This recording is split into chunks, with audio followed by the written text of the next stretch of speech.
So good afternoon. Today we're going to be discussing in detail how we're working with our colleagues in some of the highest risk communities to help them and us deal with COVID. And those communities are Chelsea, Everett, Lawrence, Lynn, and Revere. I do want to give a quick update first on the COVID numbers. At this point, over 2.4 million tests have been administered by the Commonwealth, and over 1.7 million individuals have been tested. Yesterday, there were over 15,000 new individuals who were tested. Testing continues to increase statewide. Last week, the Commonwealth conducted an average of about 33,000 tests a day, which is about a 20% increase over the previous week. And we continue to urge residents to get tested if you feel sick or if you feel sick or you were in close contact with someone who has COVID-19. Many of these tests can be done through our Stop the Spread program, where free testing is deployed strategically to high prevalence communities. Since its launch, the Stop the Spread program has increased testing per capita in these communities by more than 100%. We're also seeing younger people get tested at higher rates, primarily in preparation for school and for colleges. For example, last week for the 16 to 30-year-old quadrant, there were 1,000 tests conducted per 100,000 residents. That's a number that's tripled since early August. And the state's average test turnaround time for test results has continued to drop, even though we've been increasing our testing. Turnaround time for August was about 2 days. That's down from an average of 3 days in July. The Commonwealth as a whole has made a lot of progress in fighting COVID, but a closer look at the public health data shows us that a handful of communities have persistently seen higher case rates and transmission.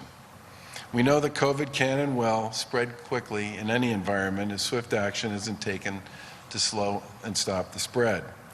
To take a more aggressive approach to dealing with COVID in cities and towns where cases are higher, we've launched a COVID-19 enforcement and intervention team.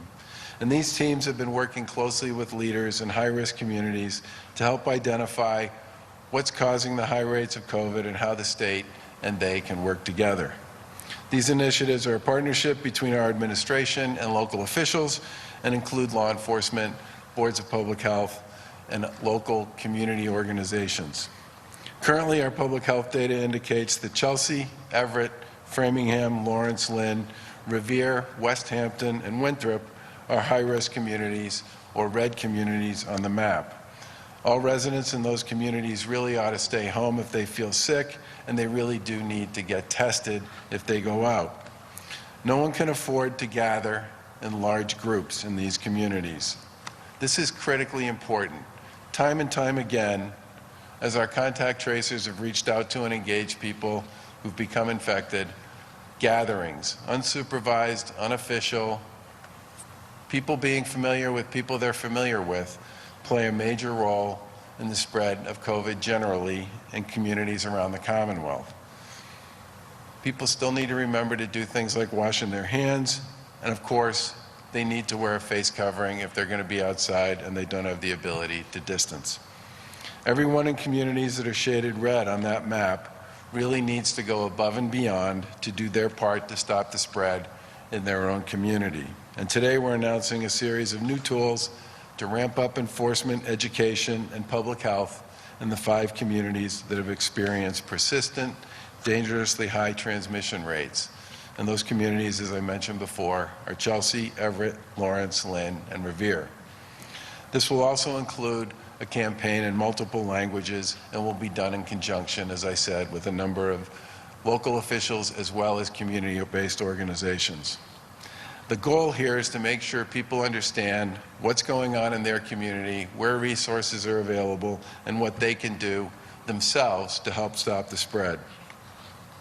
It includes, among other things, a new website platform, mass.gov/stopcovid19, advertising on billboards and digital and social media, downloadable materials available in multiple languages, multilingual field teams deployed in these communities, phone and text communications, and outreach to local community groups. The new website at mass.gov www.www.ccpg.org/stopcovid19 will allow residents and business owners in these communities to get more information and download materials that can be displayed in their businesses, apartment complexes, restaurants, and other community organizations. People have the power here to save a life, and everybody needs to do their part to stop the virus. Secretary Sutters will go into more detail on the campaign shortly, and Mayor Arrigo from Revere is kind enough to join us today to speak a little bit about this with respect to his community. I think through the COVID Command Center, we've expanded free testing resources in these communities and will continue to do so wherever needed. We've also assisted local boards of health with contact tracing resources, and we understand that many of these boards are working tirelessly, and we're augmenting their efforts. We're also addressing food security and housing needs in these communities as well, continuation of work that's been done over the course of the previous 5 months. The Executive Office of Public Safety and Security and the Mass State Police are also working closely with the ABCC and local law enforcement in these communities to monitor and issue fines to businesses that don't, and to issue fines to businesses and break up large gatherings that aren't in compliance with state guidelines. We've developed materials that law enforcement can distribute to groups that are not in compliance with these rules, reminding businesses and individuals of the guidelines and the potential fines associated with them. Sam Phillips is here from the Mass Emergency Management Agency to speak more about the important work that law enforcement's doing in these communities in a moment. Before I turn the podium over to Secretary Sutters, I do want to mention a quick update on school reopening. Over the past few months, we've worked with our colleagues at DESE and in local government to lay out detailed plans to help get kids back to school in almost every community in Massachusetts, where local COVID transmission rates are well below recommended levels. And we've provided over $1 billion to local communities and schools to make the necessary adjustments that they need to make to their schools. Now, as students head back to school, the Department of Elementary and Secondary Education is launching a public service campaign to help remind parents and students and teachers that we all have a responsibility to keep each other and our communities healthy and safe. We can return to school safely if we all do our part.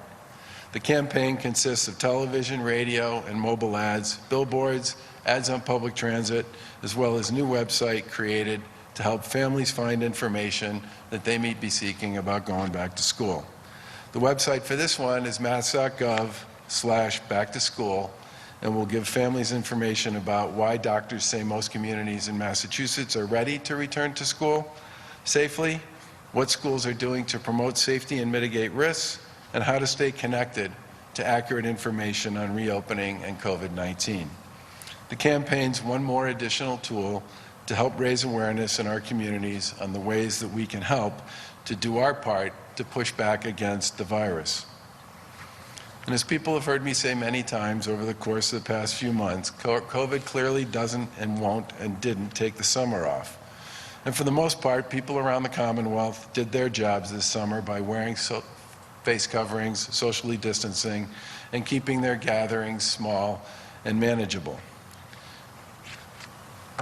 As we head into yet another holiday weekend and our back-to-school season, it's important that all of the Commonwealth's residents stick to these proven practices. COVID is highly contagious, and it's going to be with us until we have a treatment or a vaccine. Everyone needs to continue to take it seriously and not let down their guard.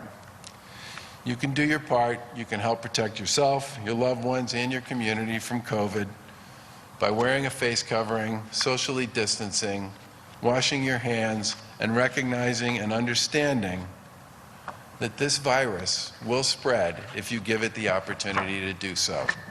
So let's all have a nice Labor Day weekend and do the things we know work when it comes to managing and containing COVID.